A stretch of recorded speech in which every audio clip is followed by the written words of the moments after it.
So hey guys అందరికీ. So 2 days నుంచి అయితే వీడియోస్ అయితే రావడం లేదు. సో ఎందుకంటే నాకు హెల్త్ అయితే బాగాలేదు. సో నేను ఒకటి చెప్తా వినండి.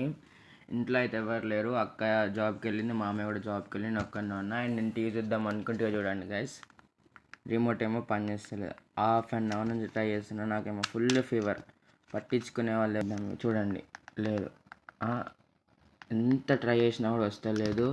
అండ్ ఇంట్లో చూస్తే ఒక్కనే పిచ్చి అంటే పిచ్చి మహా బోర్ కొడుతుంది. సో ఏం చేయని అర్థమైతే లేదు. ఒక దిక్కు చూస్తేనేమో నాకు ఫీవర్ వచ్చిన్నది. అండ్ కొన్ని గుర్తు చేసుకుంటా ఉంటే లైఫ్ గురించి చాలా కష్టంగా ఉన్నది. సో చూద్దాం ఏమవుతుందో. సపోర్ట్ అయితే చేయండి, లైక్ చేయండి, సబ్స్క్రైబ్ చేయండి. అంతే. మళ్ళీ చెస్ట్ పెయిన్ అవుతుంది, స్టమక్ ఏక్ అన్నీ ఉన్నాయి, పడుకుంటాయి అంతే.